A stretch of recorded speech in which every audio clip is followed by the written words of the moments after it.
moje ime je Ivan Hauptmann, doma sem iz Stične, rojen pa sem bil v Ljubljani 1930. leta, 7. maja. Tu se pravi, da sem imel tudi ljubljanske srajce. Kar je svojega otroštva, jaz sem doma iz Stične, kot sem že omenil, in sem zadnji od 7 otrok. Jaz 4 nisem poznal, ker so prej umrli, takrat je prav griža razsajala.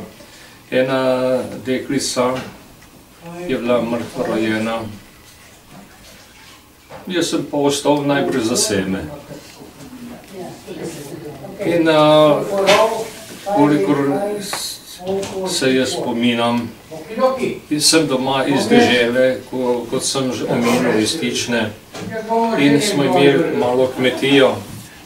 Oče pa bil kot poštar zaposlen v Ljubljani na glavni pošti, ne vem, pri paketnem oddelku ali nekaj takega, ne vem, in je imel službo tako 3 dni zaporedoma, vključno delno-nočno, potem je bil pa par dni doma na kmetiji, kjer smo obdelovali zemljo, seveda, in živeli smo se predvsem od tega, kar smo pridelali, kot je bilo vsem takrat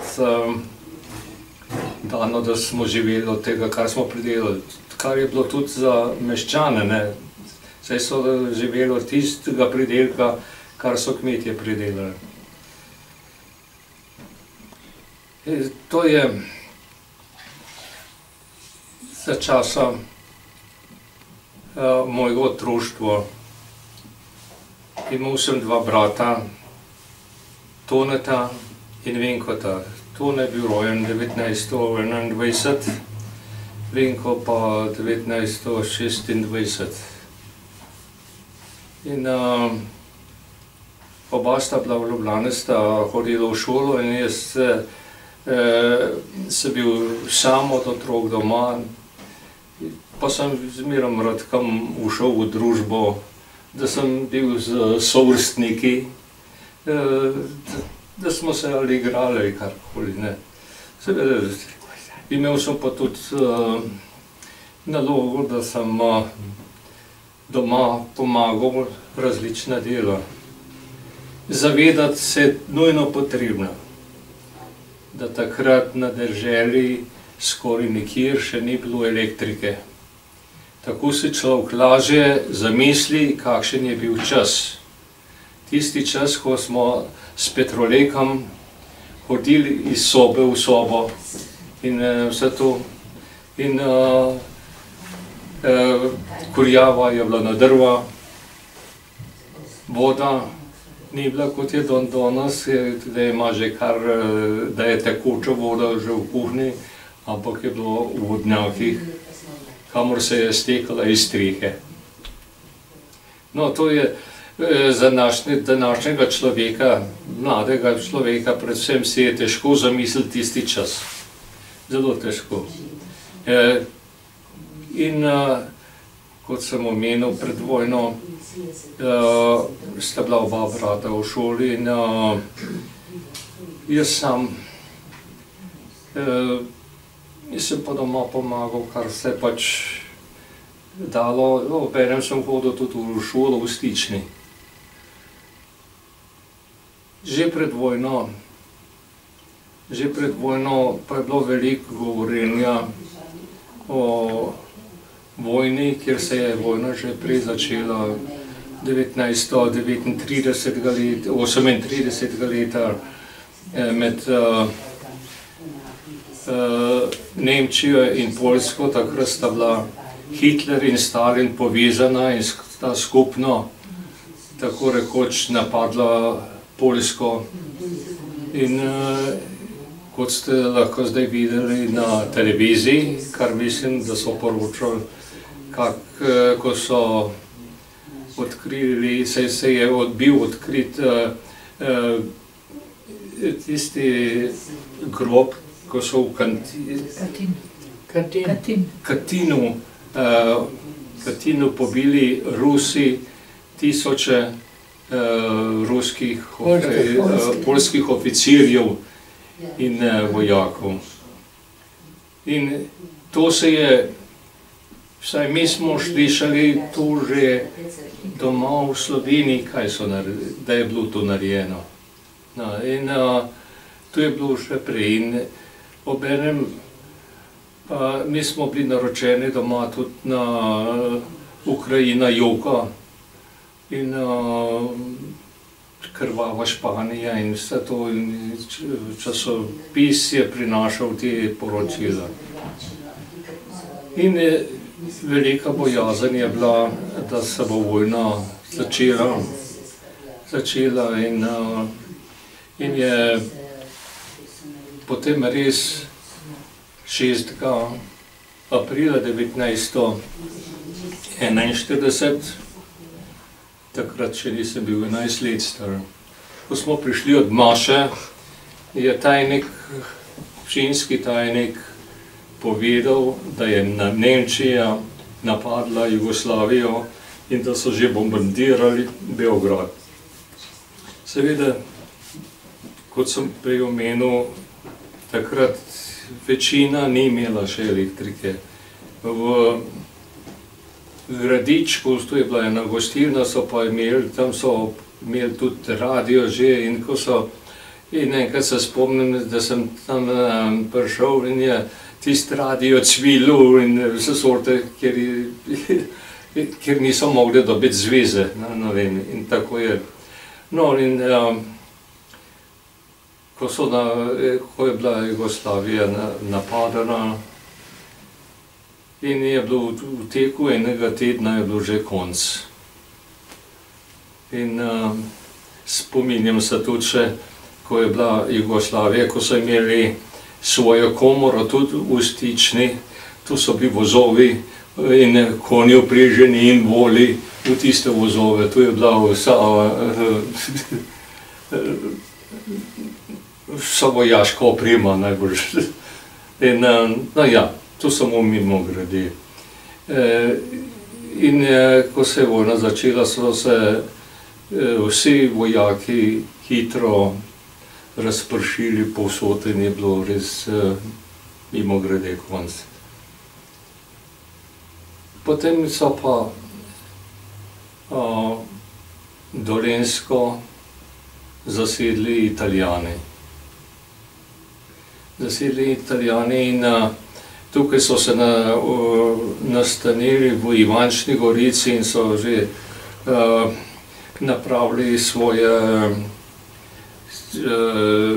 grabne in jarke za vsak slučaj in tudi v samostanu so se nastanili. Tako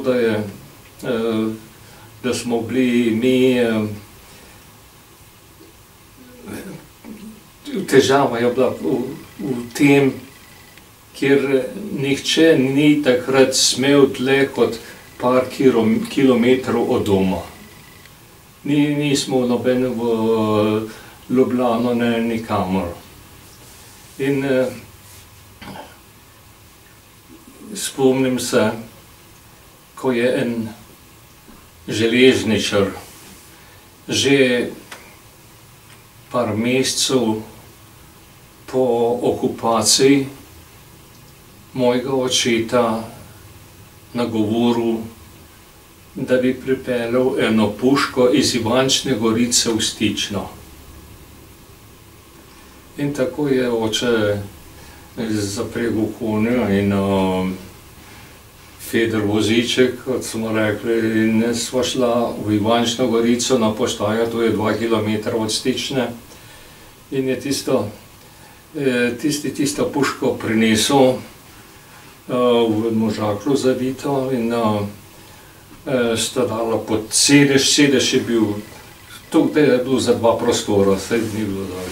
Ampak puška je bila za komolc predolga in je gledala na ene strani. In ko smo šli nazaj, smo že blizu Stične, pa je šla nasproti ena italijanska četa vojakov. Meni je srce razbijal, da kot ne vem, kaj bo zdaj.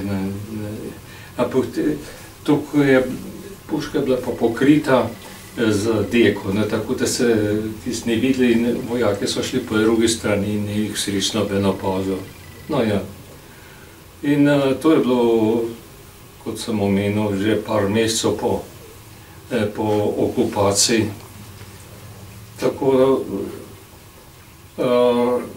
je oče in brata sta tisto puško skrila pod streho nekam van. Mama za to ni nič vedela, hvala Bogu. No, malo je bila pa potem, čez nekaj časa je pa prišla pošta, da je treba tisto puško oddati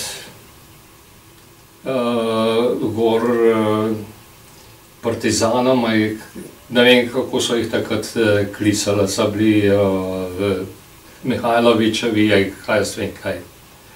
In je tisto puško potem brat nesel gor v gozd. Kam, ne vem. Tako je bilo in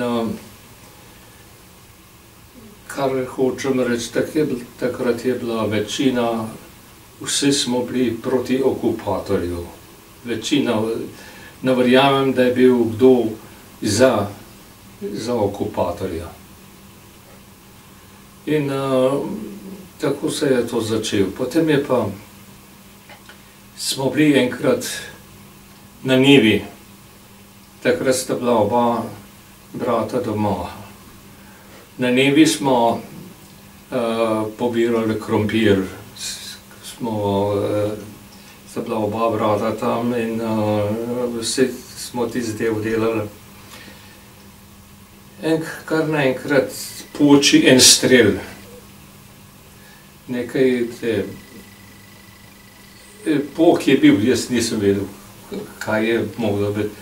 In hipoma, kot bi pričakovali, so Italijani pridrveli in vse moške pobrali. Oba brata, očeta. In tako so jih ene 15 ali 18 zaprli v Erjavčevi garaži.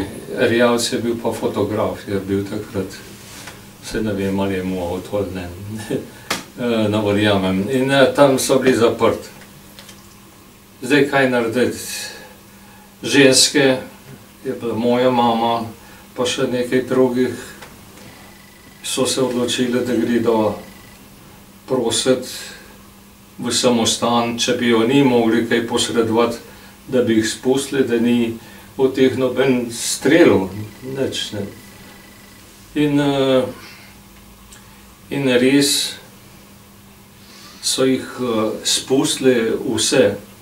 Pa to ni bilo samo v tej okolici, ampak je bilo tudi v drugih krajih, da so ravno tako jih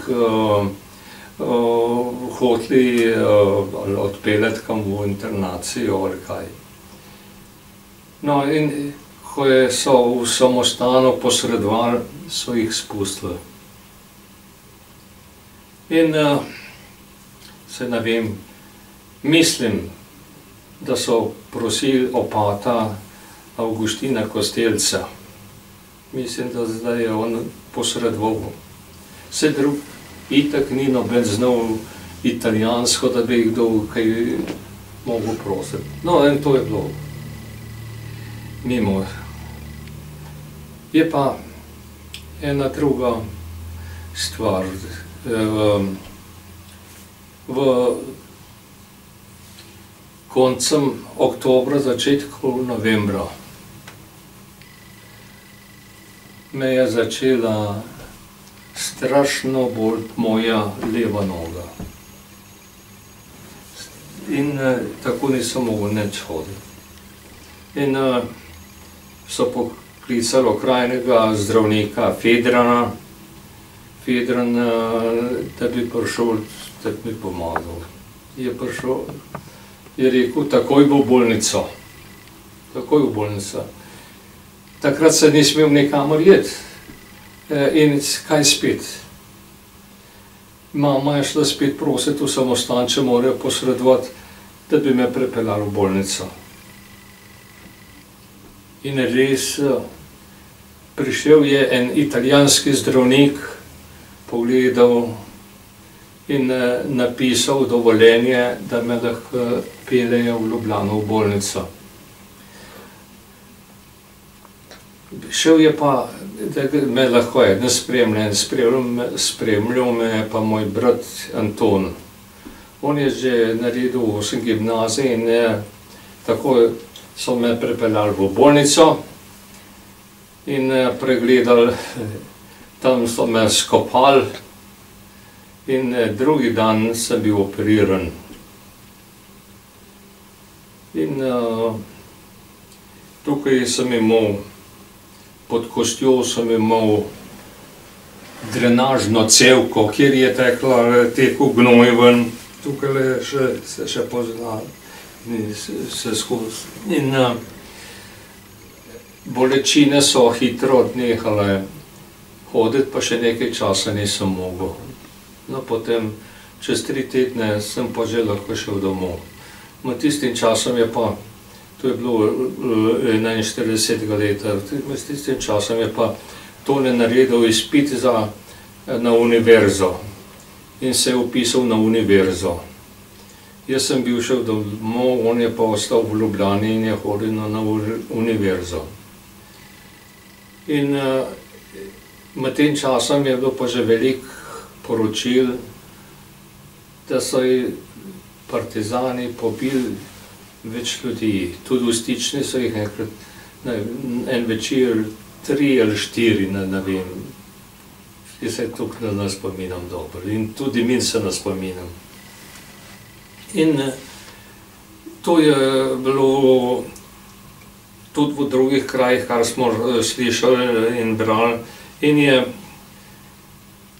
v Ljubljani, ko je bil atentat na profesorja, to je bilo 26. maja, na profesorja Ehrlicha.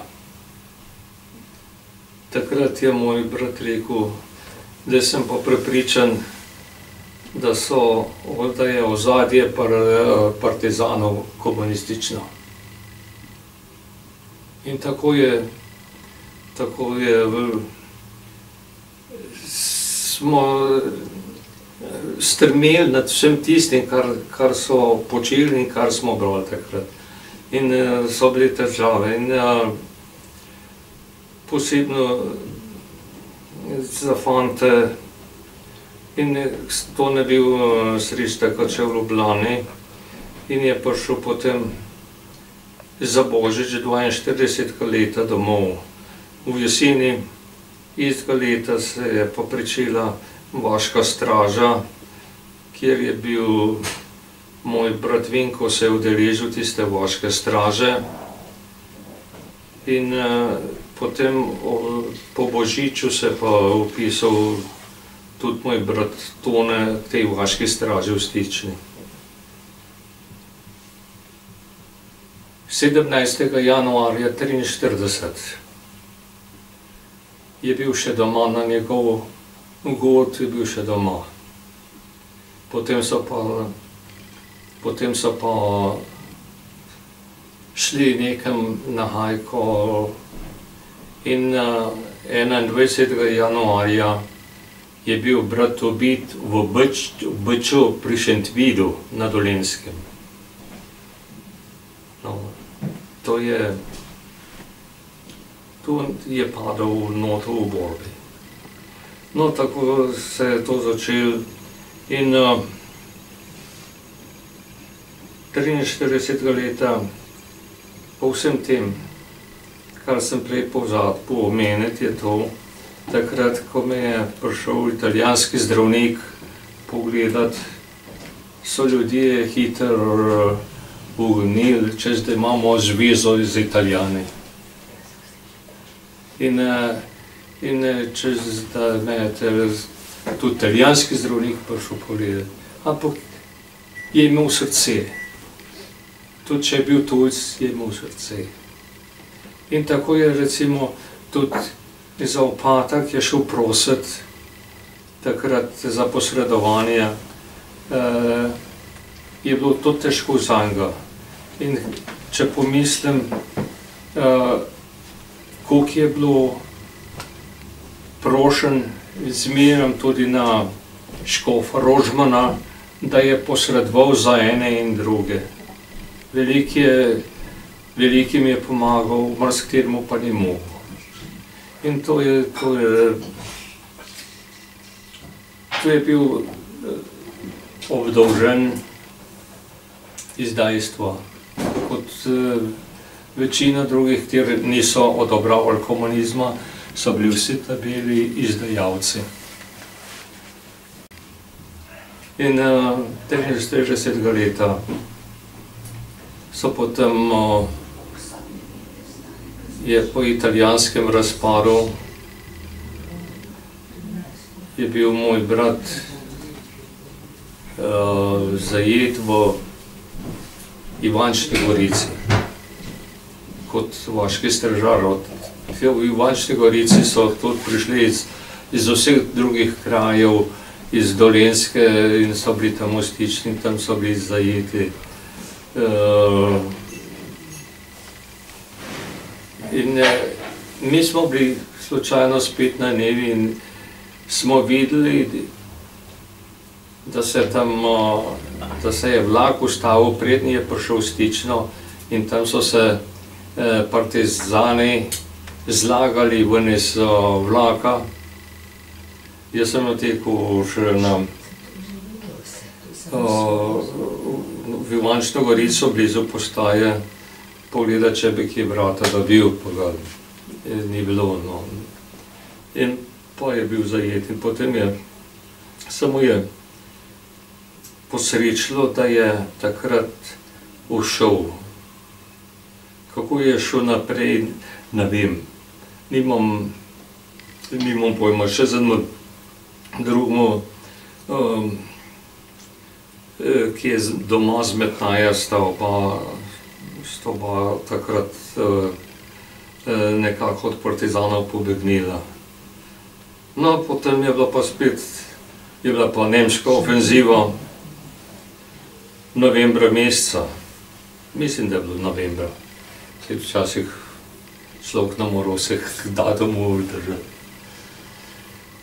In mi smo bili ravno zaradi tega nekam slabo zapisani, tam v okolici, že zaradi tega, ker je italijanski zdravnik prišel pogledati, da je dal dovoljenje, da smo šli, da so me lahko peljali v Ljubljano.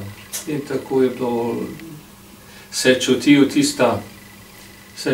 da je tisto nasprotovanje, češ vi imate zvezo s fajmo štrepa za vsem, ki najdete. No, po nemški ofenzivi, takrat je bil spet, oče je ravno kuhal šnops v veži, smo imeli koto za prašiče, kjer se je kuhal za prašiče. In tam smo tudi kuhali, on je kuhal šnopec. In kar naenkrat uderje pri zadnjih vratih noter so bili pa, je bila Andersova armada, katera so vdrli noter v hišo in s puškom od spredaj in zadaj noter vse kufre, vse nadlce so razmaknili, vse ven zmetali, če jim je bilo kaj všeč, so tisto pobrali. No in potem kaj ćemo mi narediti? Oni, ki so vse to naredili, so šli, ampak smo bili skozi v strahu, da nas bodo tam postrelili. In potem, kaj bo za narediti? In smo, takrat je mama rekla, pojmo v Ljubljano.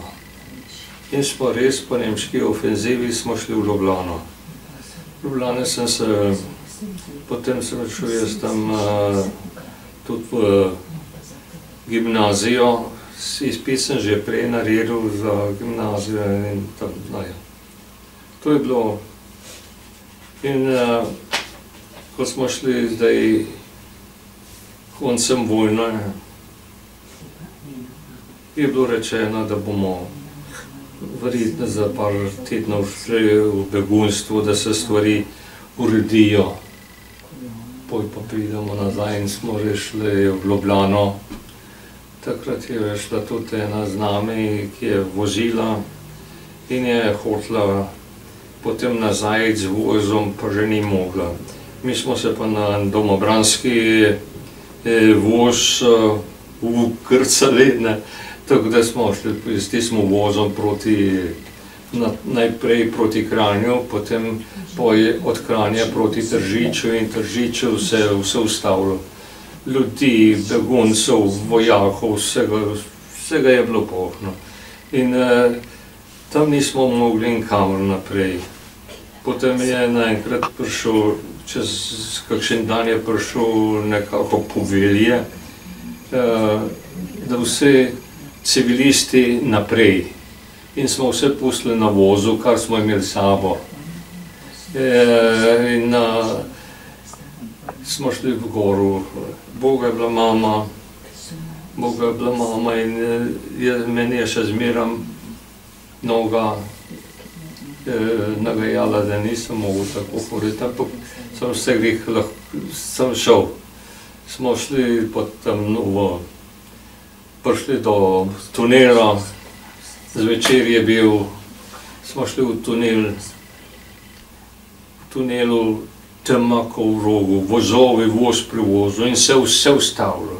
Od spodaj same mlakuže in iz stropa je kapal dol, tako da je od časa do časa, kjer prižgal cigareto, da se mečken videl kakšen obraz. To je bilo vse. In tam smo stali, smo mogli stati celo noč. In zato, ker smo drug dan zjutraj, ko smo nekako prilazili do konca tunela, že videli svetlobo, je bil že dan, ko smo prišli skozi. In tako smo. Ko pridemo skozi, takrat jaz mame nisem, smo se razšla v tunelu, je bila tam, jaz sem ostal sam tam. In potem sem šel naprej kar z grupo in z grupo proti Celovcu. Z grupo proti Celovcu, tam, ko smo prišli na drugo stran tunela, je bilo rečeno, da imajo pa Dravski most, partizani zaseden, da ne pustijo nobenega naprej. In potem je šel Rupnikov bataljon, da je takrat odprl pot, da smo šli lahko naprej v begunstvo. Spominjam se še, ko smo šli od tunela gor naprej, tam je bil en grad ali nekaj, tam so odlagalo orožje, so bili že Angleži, so odlagalo orožje in eni so šli proti Vetrinju, jaz sem šel z grupo proti Celovcu. Nobenega poznal, sam sem bil tam. Lahko samo vprašam, kje sta bila pa ata, pa oče, pa brat? Brat je bil z domobranci. Brat Vinko je bil z domobranci. On je šel posebej, nismo šli. In oče je pa še ostal, je rekel, jaz bom pred za mama prišel, bom vsaj videl, kaj bo. In je res potem pozneje šel iz Ljubljane, mislim, da naslednji dan v poštni obleki, mislim, kot so imeli poštarji, in je šel za nami gor. In ko pridemo mi v Celovcu, tam je bil eno, ne vem, ali je bil en samostan, nekaj tazga, ne je bila gimnazija, je bil en velik vrt in veliki je bilo beguncev noter. In eden me spozna, tam pa prava se že videl očeta. Se rekel, se ne vem, kje je. Pa mi je povedal, je rekel, tukaj gor je.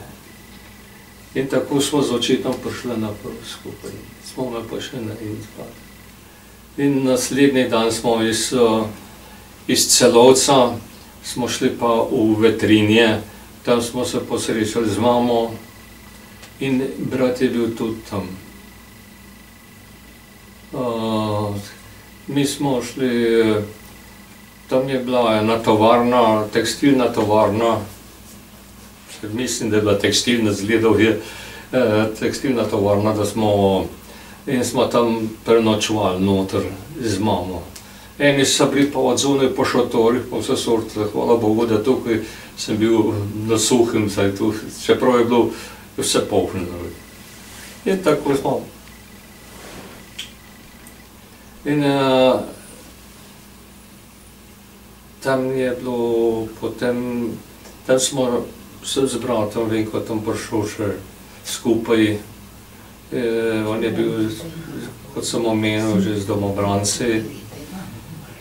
In je bil vrnen, sem precej gotov, za datum ne vem, mislim, da je bil vrnen na sredo enega tedna. Ne znam povedati, si tudi nisem mogel zapomniti vsega. Je bil vrnen in kar je bilo potem, so še drugi transporti šli. Vem, ko je šel v Teharje in nazadnje, ko je šel doktor Janez Janeš. Zanimivo je to. Jaz sem se šele mojega zdravnika, ki me je v Ljubljano operiral, on je bil zelo značiljen obraz, imena si pa nisem zapomnil. Ampak v Vetrinju sem ga spoznal, je bil doktor Janez Janeš. In ko je on prišel nazaj, saj ste gotovo brali njegov življenjepis, ko je prišel nazaj povedati, takrat je bilo vse obupan. Vse obupan, kaj bo zdaj. To je bilo res... Hodili smo v cerkev moliti, prositi Boga, če bi nam pomagal. In po nekem božjem načrtu je doktor Maršol posredoval pri Angležih, da nas niso vrnili nazaj, kar smo se vsi bali. In tako smo šli potem po času v taborišče, mi smo prišli v špital. No, zdaj, da kar naprej nadaljujem, da ne bo predolgo. V špitalu me mama zelo nagovarjala, da bi šel v gimnazijo. Jaz sem se pa nekam upiral. Se rekel, dva sta hodila v gimnazijo, pa jim ni nič pomagal.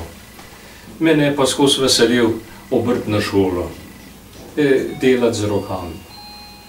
In sem šel v obrtno šolo, sem napravil pomočniški izpit precizne mehanike in tam sem se naučil varenja, struženja, brušenja, vseh teh stvari, kar mi je v življenju zelo prav prišlo.